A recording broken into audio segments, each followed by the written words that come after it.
Hello and welcome to Free Speech Nation, the podcast, with me, Andrew Doyle. I'm delighted to welcome my guest, Kate Copstick. I'm delighted to be here. Thank you, Kate. Kate is a writer, broadcaster, actor, comedy critic.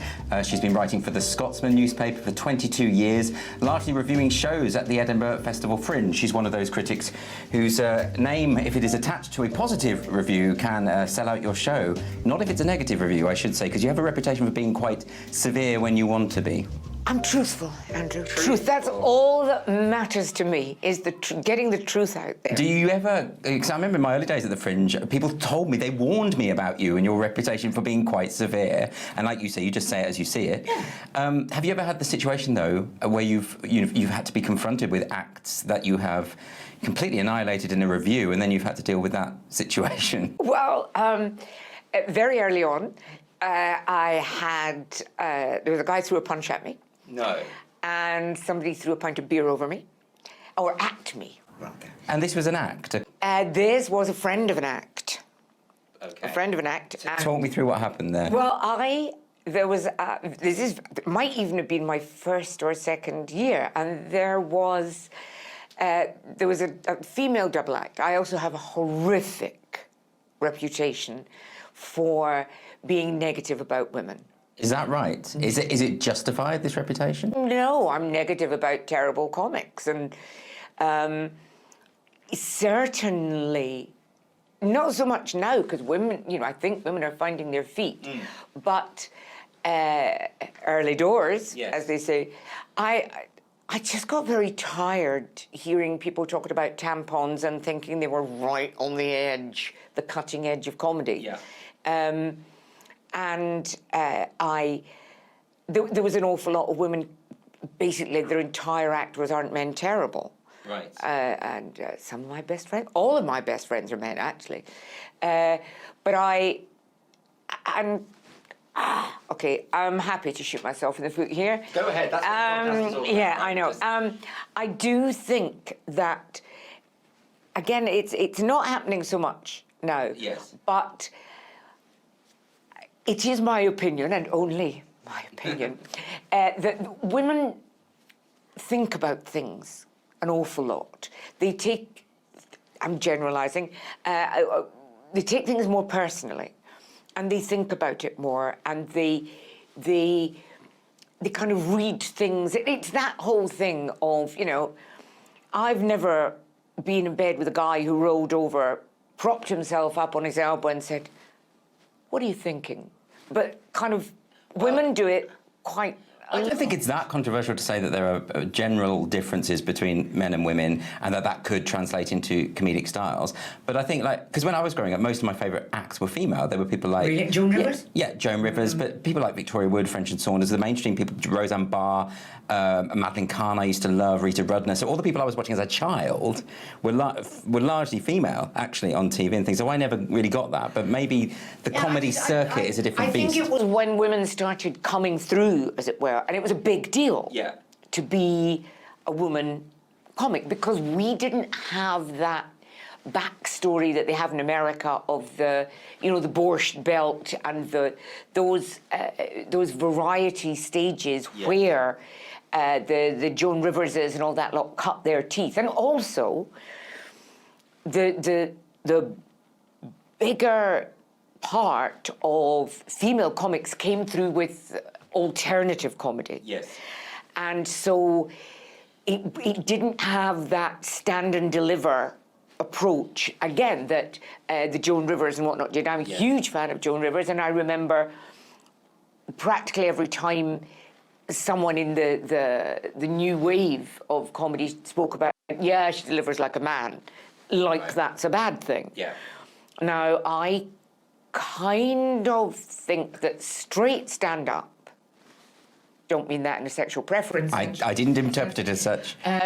Straight stand-up is quite a male thing to do. It's stand and deliver. I suppose early on then, this female acts on the circuit had to find ways through that. Yes, absolutely. And quite a few, because there were brilliant female character acts and all those sketches and everything. And I am about to, I did a radio show about taboos in comedy. Yes. And this is a bit of a first. You're getting a scoop here, Andrew.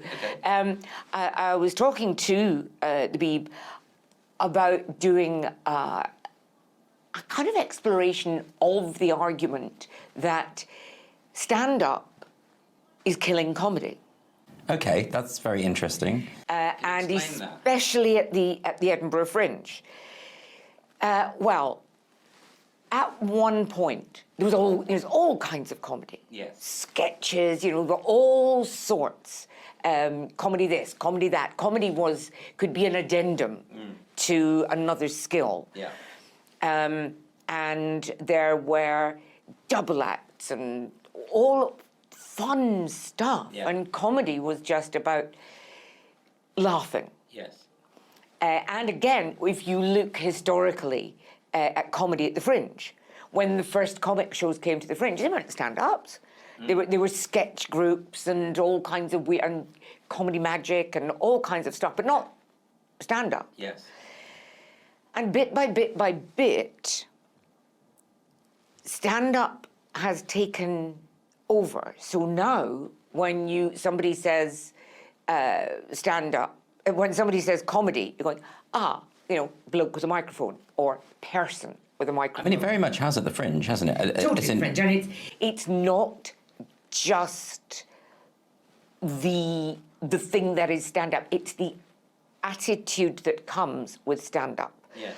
Which is, I don't think it's a very nice attitude. When all of this was trees, when you used to go to the Fringe, there was a huge spread of types of comedy, and it was really quite a cooperative place. Obviously, It was a much smaller place, and then I think about 1991. I remember because I was there doing a show. The future of comedy is here. The Independent. That was me they were talking about. As a critic, though, as a performer. As an hilarious performer. See how wrong. You see, this is what critics can be. This is why you should never bother about getting a bad review. Yeah. Somebody in the Independent who was paid to write reviews. Yes. Looked at me and said, the future of comedy is here. And that was in 1991. How wrong can you be? Critics can make very hyperbolic statements from time to time. It's just ridiculous. I don't know why people pay them. So did you prefer it back then, like when it was more there was more variety in terms of the comedy? Loads of variety, loads of creativity. Yes. Loads of flinging stuff at the wall to see if it will stick, which is what you want in a Fringe theatre. Fringe festival. It should be about trying out the new. What it shouldn't be about is commerce.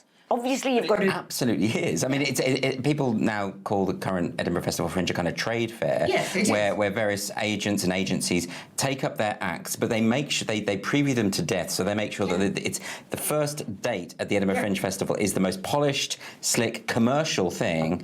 But of course, as you're saying, back in the day, people used to go up with ideas. They would use the month to kind of try them out. But they would,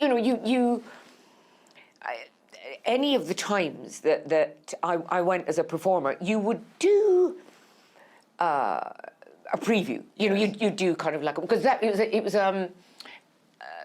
culinary comedy murder mystery. It was a play during which we cooked and served the audience a theme buffet. Okay. And each of the two people in it, we played about 6 different parts each. So there were various technical things to get. So you did kind of like a technical rehearsal. And then you'd do a dress rehearsal with chums. Yeah.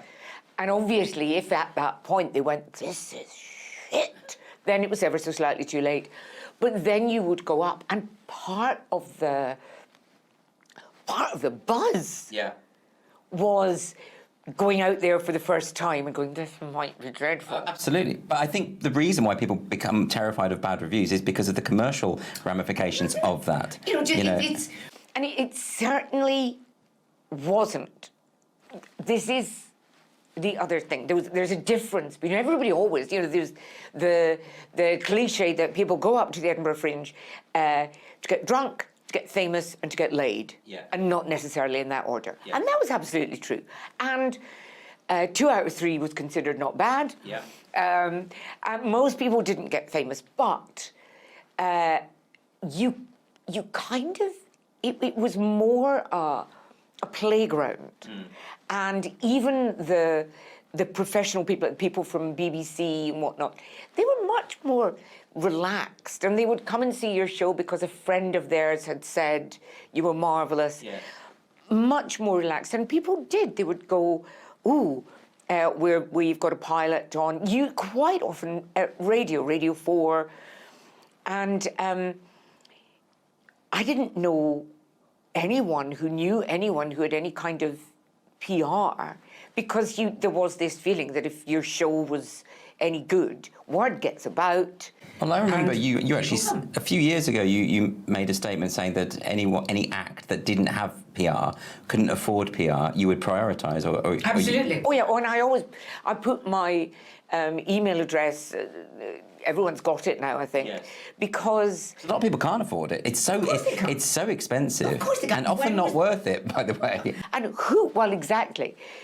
Who would you rather have on your really rather impressive show on this channel? Somebody that some PR had said, this person is absolutely amazing, they're incredible, they're wonderful, they're, buzzword, buzzword, buzzword, buzzword, buzzword. Yes. Or somebody that you had heard about from someone whose opinion you trust, or someone you'd seen, or someone you'd read something by them. Yeah. PRs are paid to lie, basically. Yeah. Exactly, and to use their contacts to get people in. So but the Fringe as it is now, so we accept and move on that it's become this kind of commercial beast. Well, do we, Andrew? Well, do we? Why should we? Well, I suppose there was the development of the Free Fringe, which was to push back against that sort of idea, where acts didn't have to pay for the venue. That was a start, I suppose. Yeah, I mean the first few decades, marvellous, and then comedy came along, and it was sketch, and it was this and that. Then the awards came along, yes, and that kind of ratcheted it up, yes, a notch. But still, it was a qualitative thing. Yeah. It wasn't about, oh, great, now I've got a badge I can wear when I can walk around the trade fair. 1991, I reckon, I was there. The stand-up invasion, I kind of started in earnest. It was with, and I'm not blaming them, but Avalon and Off the Curb and the big boys. So the big agents, basically. The big agents came, and they were very, very successful. I mean, John Fowday is a guy who's pretty much given his life to comedy and making other people huge stars. Well, I mean, they've been Avalon even have a comedy brochure which is mocked up to look like the official festival brochure, and it just says comedy, to imply that all the comedy shows are in here, but of course it's just the Avalon shows in there. It's kind of ruthless, that sort of approach. Of course they're ruthless, as is Off the Curb, and increase, that more and more, I don't think anyone is as big as either of those organisations, but what happens then is that they're big, they're hugely successful. They have the clout to say to venues, well, just as a for example, you've got Scott Capurro, he's going to sell out. If we let you book Scott, you're going to have to take Andrew Doyle as well. Yeah. Now, he's quite new. He has his off days, but, Many of them. Book him for the month, and you'll get at least 10 decent gigs out of him.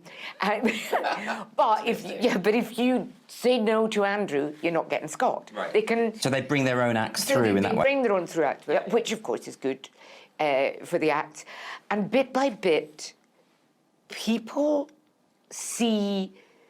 Well, number one, comedy became very quickly kind of the new rock and roll. Yeah. And with that came an absolute tsunami of people, generally young men and some women, who didn't really want to be comics. They wanted rock and roll. Yeah. And comedy, I think 90s, and certainly in the noughties, became, if you want to get on telly, you want to be, what you want to be as a television presenter. Yeah. Stand-up comedy gigs, if, you know, you're halfway decent looking and you seem like you'd be controllable. Yeah. Someone who admitted that to me. I was living with someone in Edinburgh one year who I didn't know very well, and she said to me, I hate doing stand-up, I'm doing it because I want to be a presenter. And my agent is telling me to constantly do it. But she had absolutely no interest in it. I think that happens a lot. It was a very much a means to an end. And there's, you know, why not? The but is that there are people in there who genuinely want to do all kinds of comedy. Yeah. And even if they, I was about to say just a stand-up, I don't mean that, even if they are specifically a stand-up, people who want to do different things and achieve different things and say different things with their stand-up. And it has become so commercialized, so one track, and so much of a trade fair that you don't fit in, you'll just be wiped out. So what would your advice be? If you're a young, genuinely vocational stand-up who wants to do stand-up for the sake of the craft of stand-up, not because you want to be famous, not because you want to be a TV presenter or anything like that, but going up to Edinburgh seems so daunting because you're going to lose a lot of money and you haven't got PR and you haven't got the fashionable agencies after you for whatever reason, maybe you don't look quite right or whatever it might be. What would your advice be? Last year, the last time, or let's say 3 years ago, I would have said, go to Edinburgh, do the Free Fringe, be the best that you can be, flyer yourself. You flyer yourself, you get people in, they love the show, then every single one of them is a flyer, a living, walking flyer for you. Do not go to the Loft Bar, much less the Abattoir. Do not let anyone, just never answer the question, so how many did you have in? Don't play the games, in other words. Don't play the game. I should clarify, the Loft Bar and the Abattoir Bar are the industry bars. Industry bars. But you need to know before you go up there that you really want to do this. Because it's tough. This is the thing that people forget. It's a slog, but it's also great fun. I mean, I'm not denying that. It's a slog. What I keep kind of reminding myself is if you go away from the comedy section, it's wonderful. It's everything it used to be. There are nice people out there. There are decent people out there. There are real fringe creative people out there. They're just not doing comedy. See, because I've stopped going to the performers' bars precisely for this reason. No, I'm sure I'm not missed. I think a lot of it is to do with, I find it really annoying when I see networking so openly. And I know it's important, people have to do it. But people do, I know it's a cliche, but people do genuinely look over your shoulder to see who they should be talking to. Did I just see Andrew Neil walking past there? It's exactly that, you see. But it's... And I find it really annoying, so I just go other way. And that's... Eventually, I kind of believe it might, if the Fringe is still there, it will shake itself down and the good guys, as it were, will go, we don't need all the, you know... But that's the key question, though. Sorry to keep interrupting. I genuinely, again, I thought, and I know some of my friends did as well, I thought, this is the reset of the Edinburgh Fringe. Well, because the COVID is good. It's a year off. Everyone's had a shake-up. You know, it's like finding out, I'm not immortal. I am, by the way, as long as I keep drinking the blood of virgins, I'm fine. I think some of us crazy Pollyanna-ish types thought it would be a reset. I mean, I remember burbling on a few months ago about something about going back to grassroots. What an idiot. Absolute rubbish. The first thing that happened when they went, well, we'll be starting again. And you're far too young to remember. There's a show called Open the Box, Pick the Box. Anyway, hosted by a guy called Michael Miles in the 60s. Yeah. And at the end, the kind of end game was this thing called the yes-no interlude, yes. where at all costs you had to avoid saying yes or no. Right. So when Nicola Sturgeon started turning the whole COVID thing into like a ghastly version of the yes-no interlude, and nobody knew what they were doing, and people started to go, well, maybe we can do that, maybe we can do that. I'm thinking, that'll be my grassroots. Yes.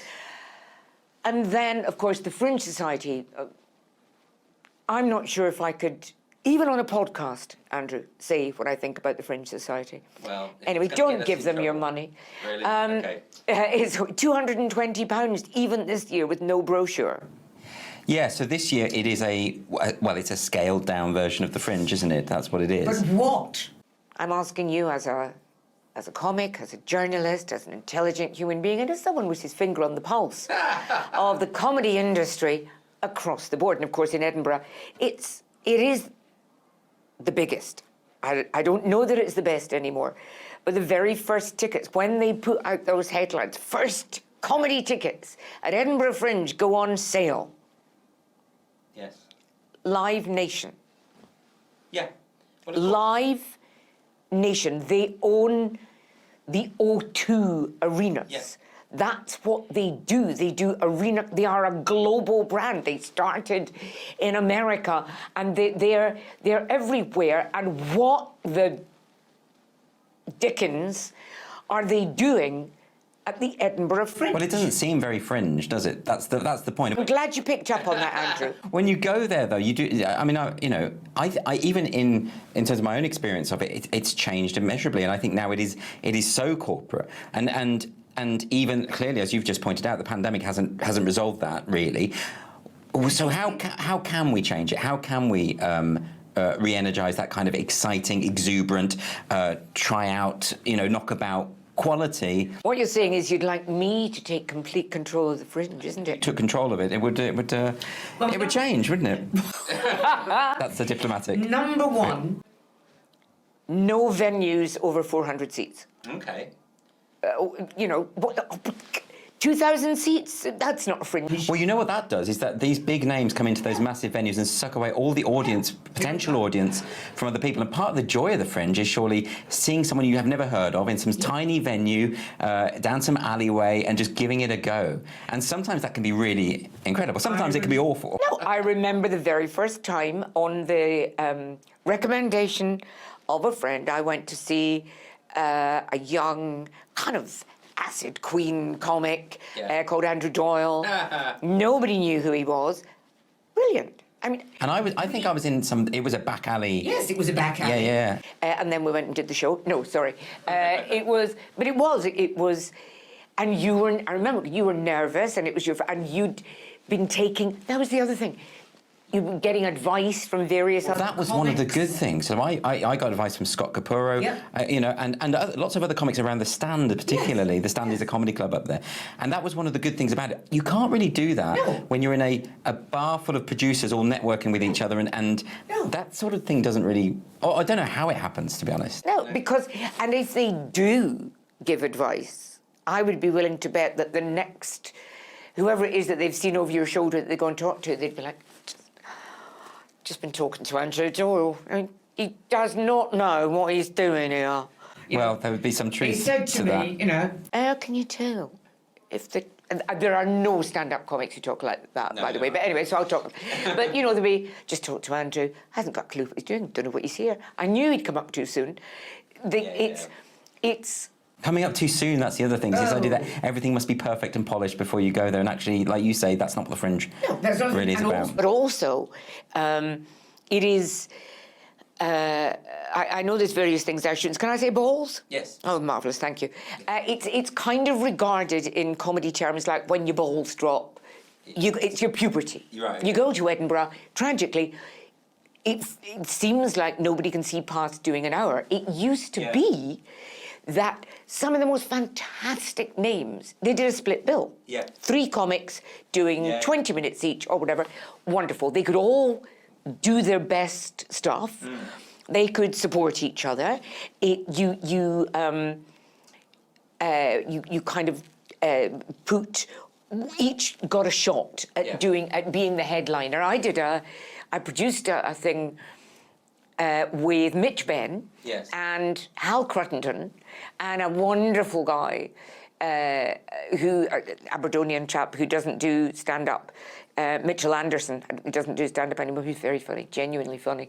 But it meant that people weren't crapping themselves to do an hour. It also meant the audiences weren't forced to listen to the 10 minutes that most of them have with some other material you've got offline, some, isn't Tony Blair a bastard, and it was a great system. I mean, I did 2 shows of that kind before I did a solo show. I did one with Ben van der Velde and James Acaster at the Tron. Quality stuff. And then I did another one with Ben and a third act called Jolene Farah, and that was it was a very small pub. It was a free Fringe venue. Which was supposed to be run by the Russian mafia or something like that. I don't know. Anyway, the best ones are. I didn't look too much into it. But those shows were I had a much better time those years because there was no pressure. I knew that critics are unlikely to come in for that sort of thing anyway. But audiences were just willing to give it a punt. It was cheap. It was either free or the Tron was only a £5. That was part of the £5 Fringe back then. So this was that was the kind of, I suppose, atmosphere and system that you want to reinstate if we can reinstate it. You need because comedy did become the new rock and roll and house and reggae and just about everything else. People, the audiences at the Fringe started changing. It wasn't people who wanted to see new stuff, weird stuff. It used to be, you'd go, and if in the month you managed to sit beside somebody really famous in a bar, see something utterly brilliant and see something completely crazy and appalling and dreadful, so that, when you're sitting down at Christmas dinner, you go, that's what you want. Saw this guy. And you want to see the crazy. You want to see the stuff that almost often doesn't work, Exactly. I am going to go and see a performer called Phil Zimmerman this year, in August. And I saw him in 1999, I think. And he was part of a triple header, having just said how good triple headers are. This triple header was 3 terrible people. Well, they were then. And there was one chap, it might have been Phil, who basically just did pigeon impressions. Right. Now, I'd kind of love to see now. But not for an hour, though. But no, but it was a split bill. Okay.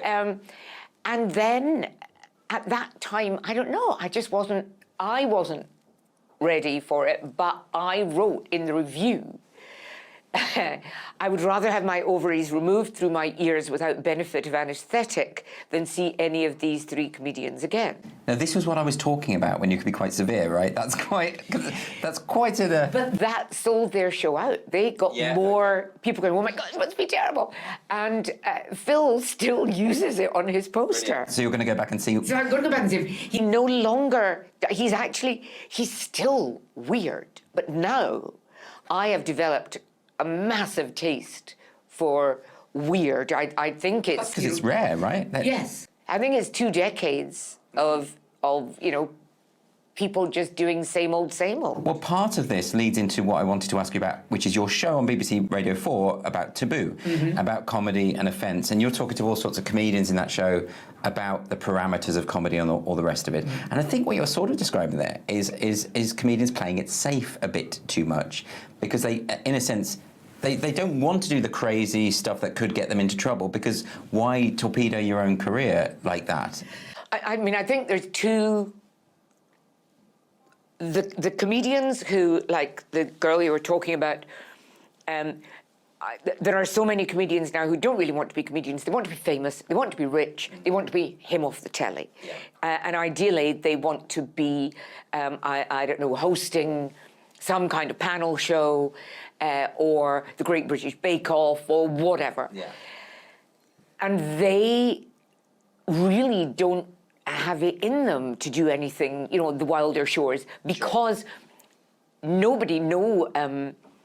I mean, maybe when this lot start doing panel shows and whatnot, they'll go a bit crazier. But at the moment, mainstream television doesn't look at the wilder shores because they don't want the wilder shores presenting a panel show. No. You want to be seen as packageable. Yes. But again, the taboo thing that we were exploring, I think a lot of the time.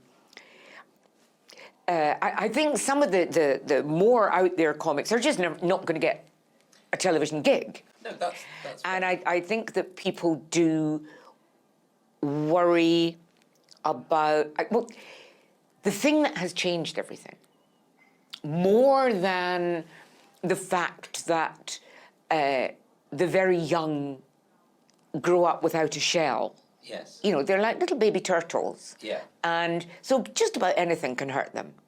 So, and now they have a voice. Social media has given them a voice. And I'm not saying for a second that it wouldn't be wonderful if everybody was lovely to everybody. Sure. It just would. It would be nice if people were nice. People are not It's not nice. not necessarily human nature. And whining about it is not going to make them nicer. There might be ways, you know, to make them. I'm a great believer in the power of experience. You know, somebody's a racist, come with me to Africa, hang out with me. You soon, you know, you're not going to be a racist any longer. Yeah. You know, people go, backs to the wall, Andrew's in. Yeah. Just take them. Hang out with, well, it might be, it depends on the gay bar. Yeah. But no, hang out with some friends and, you know, oh, all right. I don't think I've ever tried that method and had somebody not go, oh, all right then, that wasn't as bad as I thought. So are you saying that young people just don't have, they lack the resilience and they want to play it safe of their own volition, not necessarily pressures? I think it's kind of a cyclical thing, isn't it? It's what I was going to say before I got distracted by myself and started talking about young people was social media has changed everything. Okay. Because with social media, we are no longer getting all our information from people who know what they're talking about, even remotely. Yeah. What we're getting is opinion and feeling and instant reaction. Yes. You know, instant. Something upsets you a little bit. And how does that affect comedy then? Well, number one,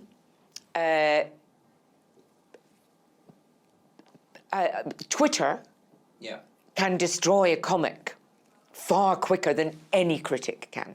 Because of things they've tweeted themselves, or because of... Because, for example, Tanya Lee, who was on the show, ever since I've known her, I'm not saying she never writes new material. She does. She's just got a great opener. Yes. Where she is... she says she's a Canadian. She says she used to be red hair. She's grey hair now. She's a little person, and she goes, "Don't feel sorry for me. I know because I'm mixed race." And people are going, "Mixed race? What's she talking about?" She's a little. I was just thinking how small she is, and then she says, "Oh yeah, I'm a white girl." And then she turns round, and she has the most glorious backside. It's huge. And she goes, "I'm a black girl. I'm a white girl. I'm a black girl." And she did that for years. Yes. I heard her talking about this on your radio show. And then, and everything fine. People think it's hilarious. Everybody thinks it's hilarious. She did it on an online gig. Yeah. And of course, Mrs. Recreationally Upset of Paddington or whatever, this is racist, blah, blah, blah. And Tanya Lee was really, what? And she, on the show, she explained, I mean, number one, I don't think it's racist anyway, unless pointing out that a lot of the black girls I hang out with, and certainly, wow, you should see my ladies in Kenya. Unbelievable. Big, beautiful, amazing. So you don't think the joke in itself is racist anyway? But that could be, but she explained And I think it would rather kill the joke if she took time to explain it all before she did it, as it is her opening joke.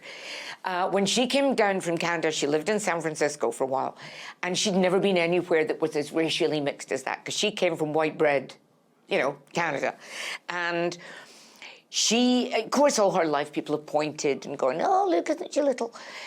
She said she used to walk down the street where she lived in San Francisco, and there would be, she lived in a very black and Hispanic neighborhood. She said they were going, whoa, look at that ass. Hey, you're one of us, sister. Work that booty. Yeah.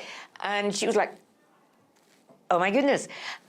She said it felt so inclusive of little people, red-haired people, black people, brown people, everything. And she just loved it. So she started doing it as part of her work. And that was for years. And now people, I mean, it wasn't a huge number of people, but it only takes one person. Well, that I think is the key thing, is that it's not as though everyone has suddenly decided to be offended by everything. No. It's that there's a handful of people who have decided to be very vocal about it, and particularly online, they can make an awful lot of noise. Oh, and also, oh, crikey, okay, I'm very sorry for what I'm about to say. It's Chinese whispers.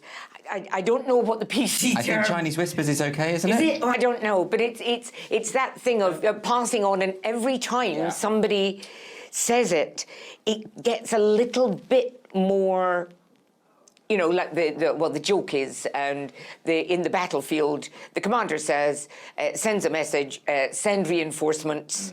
The colonel's going to advance. And by the time it gets to the headquarters, it's send 3 and 4pence, the colonel's going to advance. So I also think that every outraged person adds their own little level of outrage. Yes. And then it kind of reaches a critical mass and it becomes unstoppable. And that's when people get cancelled, because no matter what the eventual truth of the matter is, the destruction has been done, and all anybody will remember about that person is, oh, you were the one that there was all that hoo-ha about. Well, there's that. There's the way in which social media can be used to spread a perception of a comic that isn't representative of what they actually do. But there's also the thing that's going on in the room itself. I've noticed, and other comics I've spoken to have noticed, a new kind of heckle. So whereas the heckles used to be, you're rubbish, you're not funny, or a drunk thing, or someone trying to be funny. There's the new pearl clutching kind of heckle, which is, you know, you shouldn't be saying this. I mean, I had a woman standing up and saying, you are being misogynist, and that was at the stand, and that was because I was doing a joke about Theresa May. Now, Theresa May was Prime Minister at the time. She does not need protection from the likes of me. She's a pretty powerful woman. But because it was even though I'd mocked male comics in the same, male politicians in the same set, because I'd mocked a female, the most powerful person in the country, by the way. She decided this was misogynistic, and it wasn't. Now that I consider it a kind of Mary Whitehouse kind of heckle. Yes. But you know, and that's a different kind of thing to deal with, because then it creates a kind of kernel in the room of doubt. People are thinking, is this a problem? I saw it as well at the stand in Glasgow, and it was a very famous comic doing a set, and someone stood up saying, you're being racist. They literally stood up and said it, and he wasn't being. They'd misunderstood the set, basically. Right. But it created a tension that actually and the reason I'm not naming him is because he wasn't able to win the crowd back after the tension that had happened there, and he's a very good comic. So that kind of heckle is new. Or not. Yes. No. Do you know what I mean? Up to a point, and I'm not sure where that point is, of course, it's wonderful that we're not doing horrific jokes about how awful and lazy or whatever some certain demographic, you know, section of people are. But that's not, I mean, good comedy, really good comedy, kind of, I'm not saying it transcends that, but if the big thing about the joke is the group who's the butt of it, then it's just not a good joke. And it's also not a common joke. I haven't heard jokes like that for a long, long time. And I don't know any comics who would want to stand up and just mock a minority group. I don't think that's a thing, really. So given that the case, why is there such a lack of faith among a certain type of audience member that they don't give the comic the benefit of the doubt? They don't trust them. They don't think maybe they're doing something a little interesting here. Maybe I'm not getting it. Their mind goes straight to, I've heard an offensive word. that means it's offensive. Yes. It's a kind of very literal-minded interpretation of comedy, I suppose, is what I'm saying. Absolutely, and it's I kind of have two totally opposing opinions here. One, which is it's just words. Yeah. It doesn't really. If I sat here and let rip with the most appalling, homophobic, misandric, that's hating men. Yeah. Nothing bad is going to happen to you. No, it could be hurtful. Oh, but that, in a way, you could zone out. You'd go, this woman has obviously lost control. This is ridiculous. So you could think many things. You don't need to be hurt. Yeah. So there's half of me goes, it's words. It's a person standing way over there. Okay, they're in a spotlight, but they're standing very far from you. They're not. They're kind of directing sounds. Yes. And if and then I start thinking, it's like, if I didn't speak English, I wouldn't even know what those sounds meant. So you're saying that it's a choice to be offended in that sense? If you've got as far as going into a comedy club, a little bit. And the conflicting thought is words are so powerful. Yeah. You can do terrible things with words. You can hurt. You can stir things up. Yes. Words are the starting point for action, and it's action that. So you can say racist things. I mean, there's everything from Hitler's Germany. You can say racist things, and that begets racist action. I can see that, but I think that the context of a comedy club changes that, and I'm very sceptical of this idea that things said in a comedy club can have that kind of it's a little bit like effect. Going into a swimming pool and going, I got so wet. Yeah, quite exactly, and as I say, I simply don't believe that there are all these comics out there whose intention is to incite hatred. I just don't think that's true. I think. And it's a completely different complaint. I think there are a lot of incredibly lazy, not very good, bad writers among people, even with comics who might be headliners. Yeah. Now, that if your jokes are, I mean, we used to call them, cheap. You pick an easy target. Yeah. And I think up to a point, I kind of agree with you. Audiences will desert. Yeah, well, they won't laugh. Decent audiences will desert that. And audiences who will sit there, the same people who, there's all kinds of arguments levelled against, oh God, the only person I can think of is Al Murray, and he's brilliant. Yeah. But when you go to a pub landlord gig, yes, that maybe 60% of the audience is going, this is so clever, oh my goodness, this is absolutely skewering the racists amongst us. But there will be at least 30% of people going, he's absolutely right. I don't know why I've made that person Cockney, I'm sorry. But just going... Very offensive. And it is actually to Cockney people. I love Cockney people. So apples and pears... Bob's your uncle. Well, you've just proved your credentials there. But, there are people who are sitting there going, too right. OK, so that's an interesting question then. So if it is possible or even potentially likely that your material might be misinterpreted in such a way, are you responsible for that as the comic? You see now, the lawyer in me, do you know I've got a law degree? There's a hint. Now, I need to know that it's OK with you if I get a bit metaphorical here. I love metaphor. I'm going for a metaphor. Go for it. It's not the best one, but, we're on a time limit here. Legally, yes.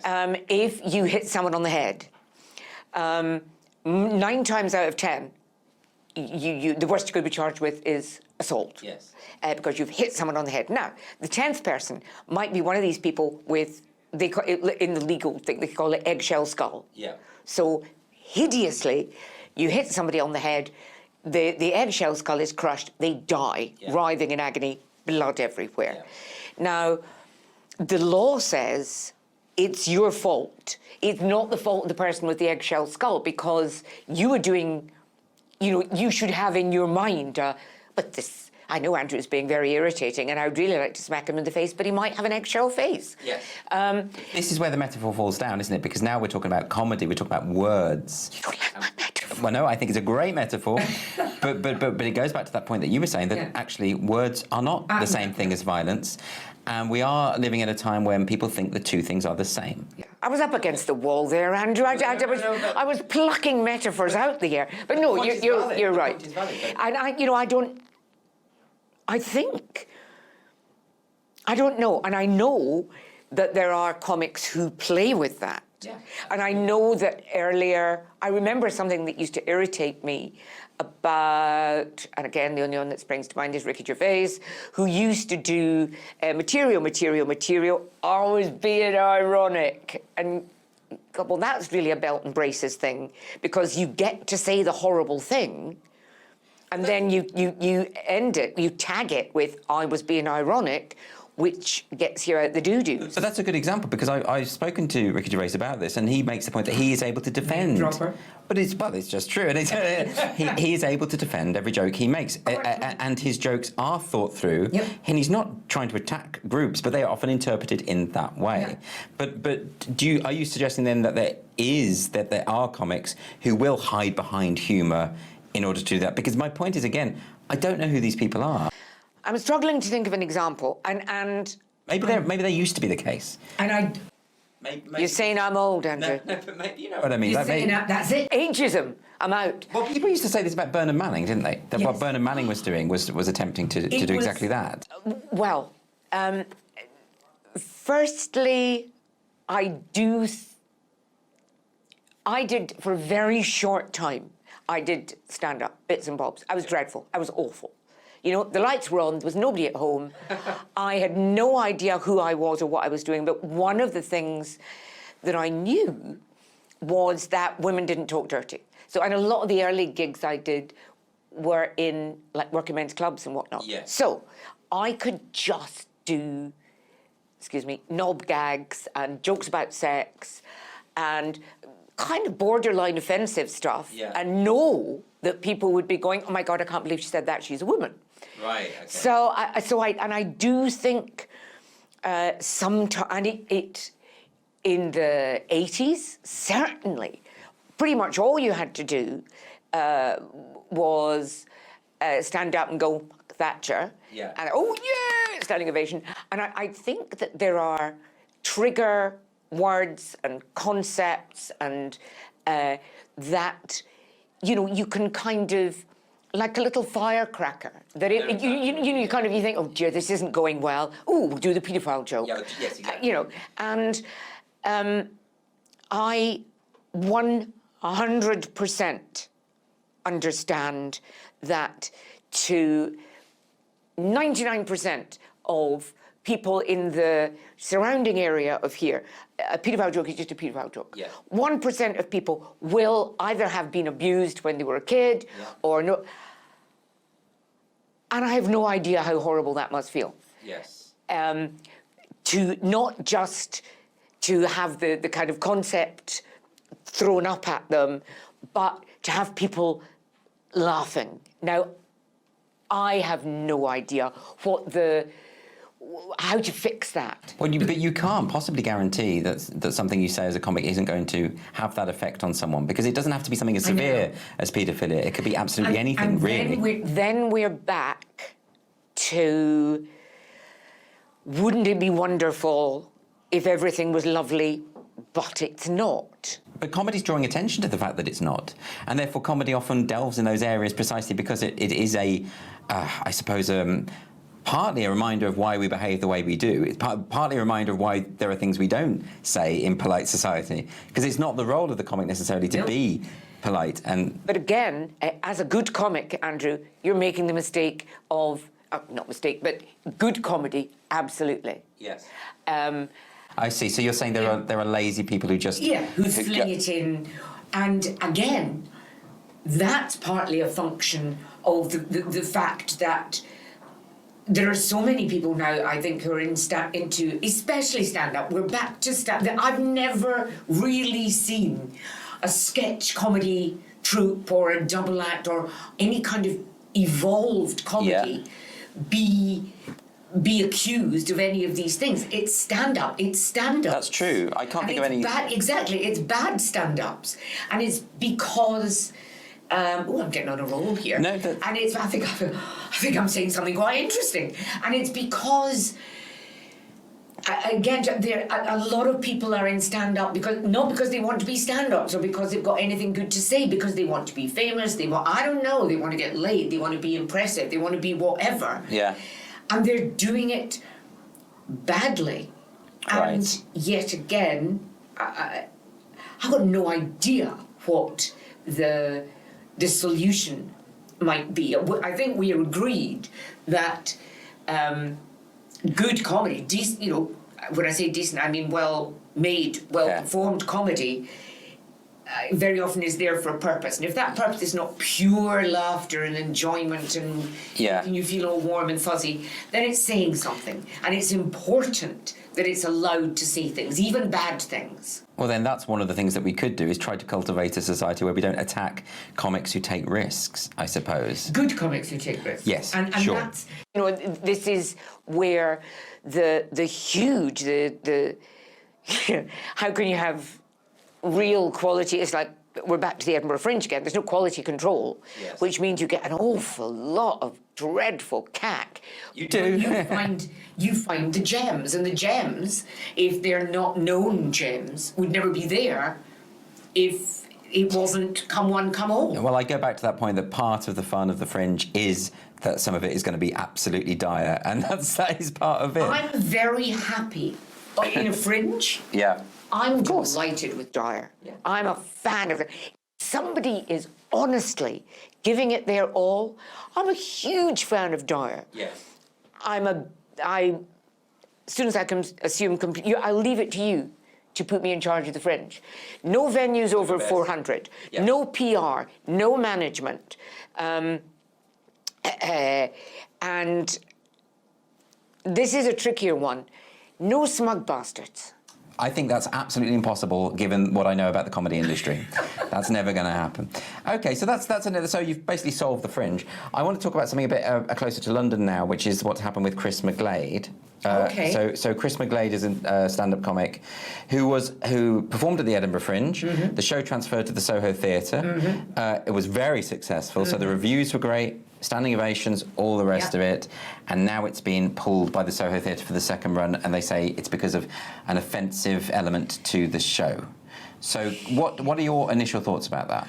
Well, my initial thoughts are, that's my initial thoughts. Fair enough. Do you want to develop that a little bit? Okay, here we go. I've known Chris for more than a decade.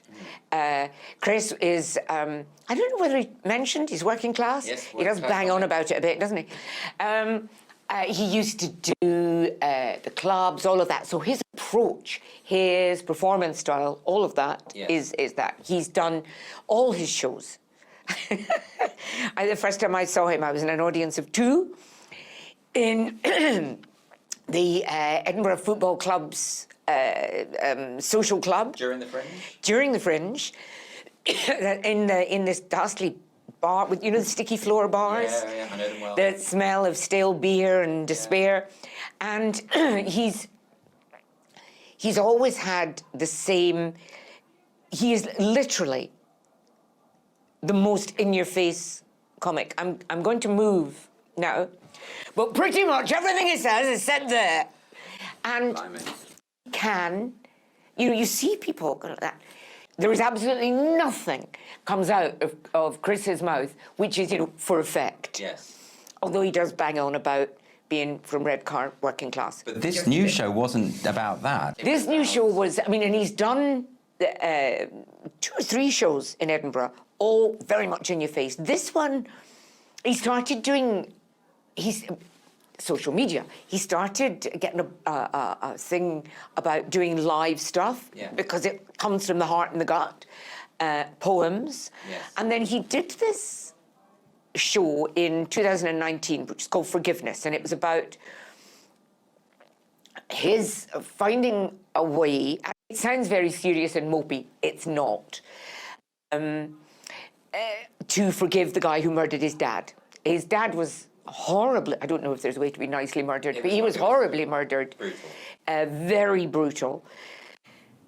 And, you know, obviously Chris has thought a lot about this. This particular show was, it wasn't 100%, I've been thinking about my dad, but it was kind of going all the way around the houses and about forgiveness in general. The show was called Forgiveness. So it's about forgiving his father's killer and applying that to society. And applying that to society in general, and just why can't we, you know, get along? And actually, if once you've done actually, it's what I was kind of saying earlier, of you go, well, now I've met you, you're not so bad. Yeah, and I didn't see the show, but from what I understand it was also to do with the idea, the way that people, the tribalism of social media, the way that people judge each other, the way that people judge working class people, or fail to understand the way they talk to each other. And from afar, and there is one thing, I think one of the things that Chris and I definitely agree on is, well, you know, I mentioned I was going to try and ban smug. Yes. I want to ban hypocrisy as well, and that might take quite a lot of the middle class, the recreationally educated middle classes. I think they would be eliminated. And that's one of the things he talks about, how they are making the rules now, and that applies to social media. I mean, when I came down to London, I'm from Paisley, just outside Glasgow, and people in the BBC, like, ask Copstick where she's living. And I go, Shepherd's Bush. ask her to say book. And I go, book. And you're like... Then that's of a time, though. We've moved away from that. You don't think? It's not, because although now there are certain accents and whatnot that are in. Yes. Still, there are judgments made. There was I was just talking to a charming chap out there about how the Brummie accent is seen as thick. It is. You know, you hear someone talk. Well, Chris is exploring a lot of this, but he is a lot, and. The show really did very well. Wonderful reactions. And then why the controversy? Well, in between, while COVID was running riot, he wrote a poem called "The Right to Hate." Mm-hmm. Not a good title. It makes it sound like something it's not. It's basically about the way the as I say, recreationally educated middle classes want everyone to speak and think the way they do, and they have no respect for people who speak in other ways. I know exactly, I don't even know what I'm allowed to say now, but I know that growing up in Paisley and then moving to Glasgow when I was at university, there was one of my best friends. If you asked him what his dad did, he said he runs a shop which sells many varied things and owned by a person from the northern Indian subcontinent. Okay, and, I know exactly what the phrase is, yes. And he said that if you asked his dad, what do you do? There was a part of the show that was dealing with the way in which racial language is used among working class. Very differently. Right. And that was a part of a focus in the poem as well. He wrote the poem and he did a global version. Yes. And where there were lines like "Don't look at me don't look at me funny because I look different from you" or something. And Tanya Lee recorded it. Yeah. Global, wonderful. He put that into the show. He added that into the show, and there's a line.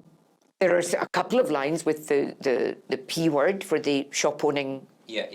Gentleman, and a couple of other words that he removed because they went, "Oh, you can't say that." I think there was a reference to the Rothschilds, which was interpreted as anti-Semitic. They were taken out.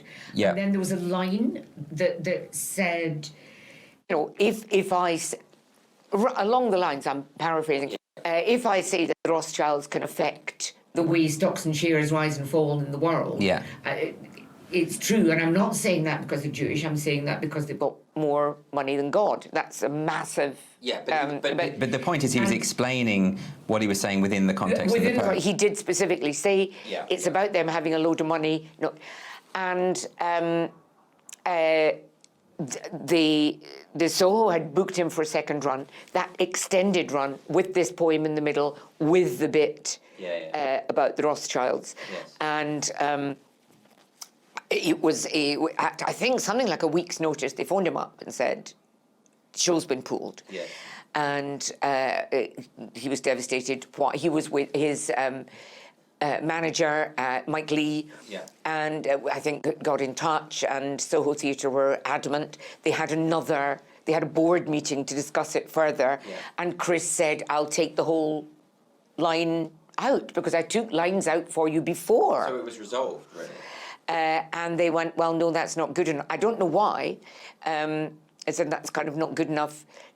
The show's cancelled." Well, isn't it because there had been such an online storm about it that even if he had changed the content of the show, the Soho Theatre would have still been in the firing line for putting the show on in the first place, off the back of the outrage? Well, was there? I don't, because I didn't see outrage about that line.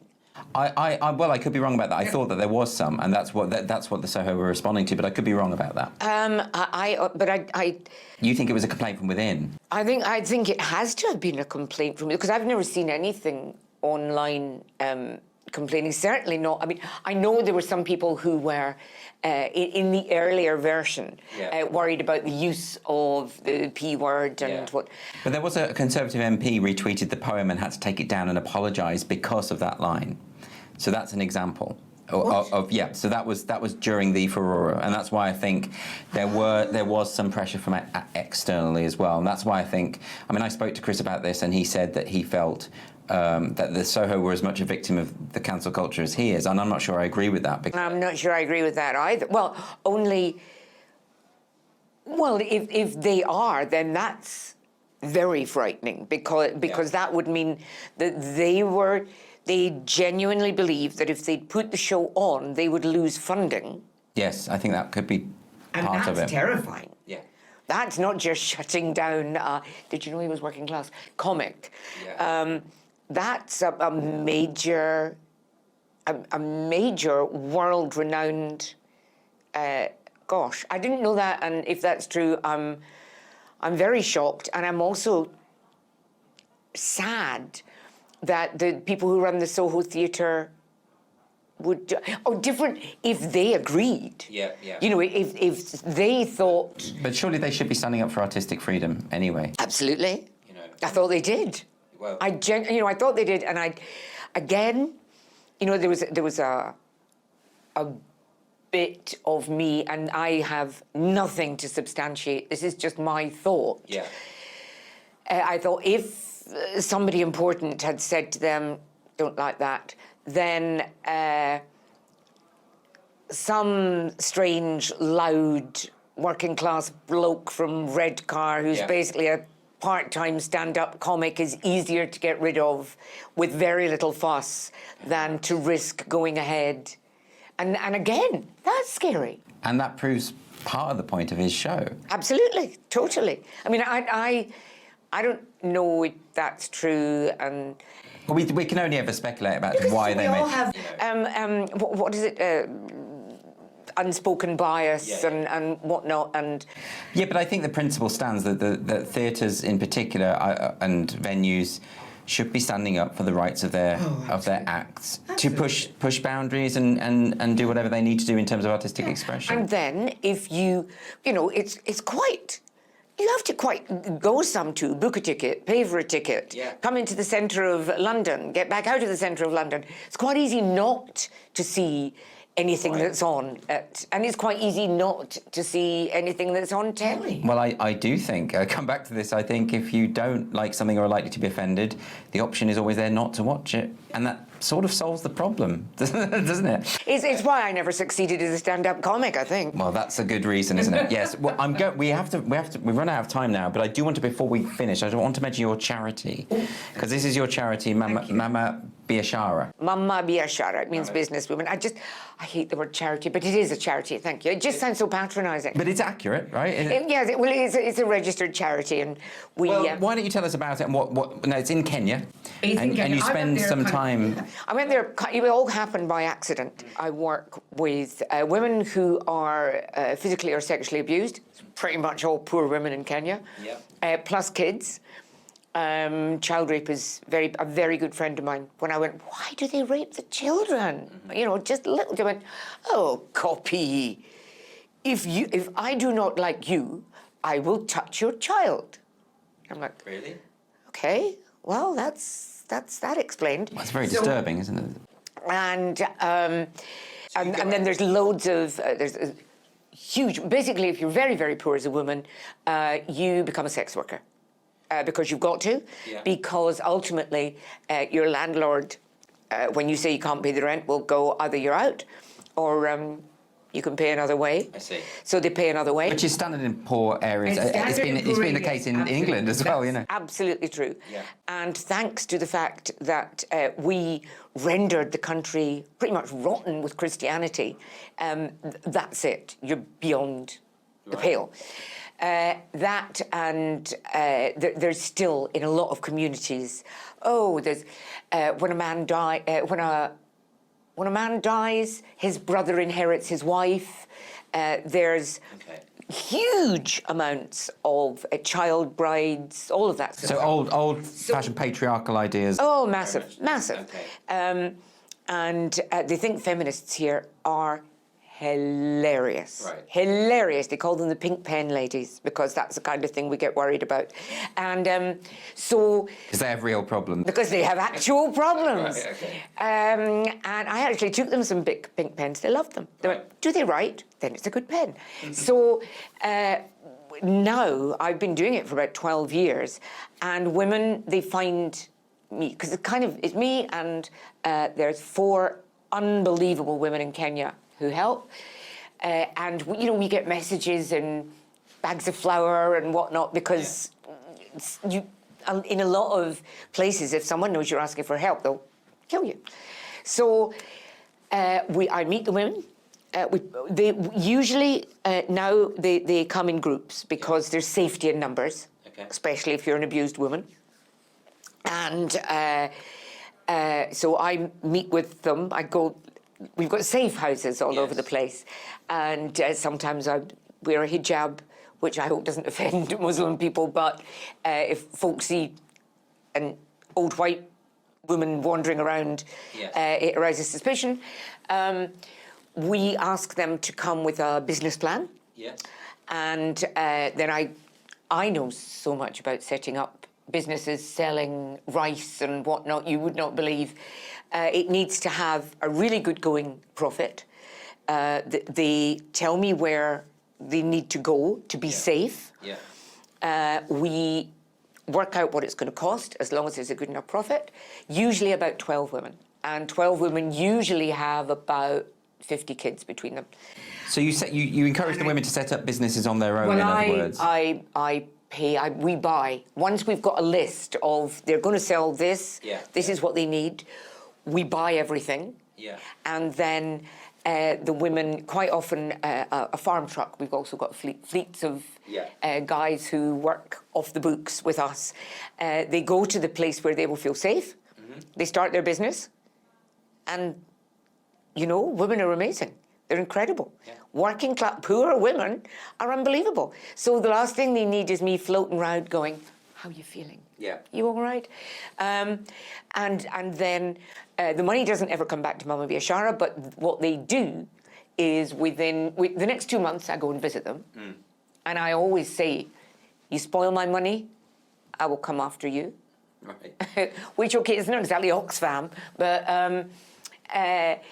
And that's not ever happened yet. And then in 4 months, they need to have added another half dozen women to the group, and they do. And then the group split, and we've got thousands. You sort of sow the seeds for them to sort of be independent. Yeah, it's like a sort of a reverse pyramid scheme thing. And Mama B is kind of these women's only or maybe last best chance, and they don't mess it up. Yeah. So there's no, you know, what do they call it? Capacity building. They've got the capacity. Yes. They don't need capacity building. They don't need anything other than working capital and somebody who believes in them. Yeah. And a chance at a safe life, and they're amazing. Well, it sounds fantastic, and I think clearly everyone involved. 20 quid to set up a business, Andrew. That's all it is. Well, I don't have any change on me. That's what they all say. So where can people find this and Well, if you look, we've got a shop, pretty much all the money, because, you know, I don't understand, some people don't like me.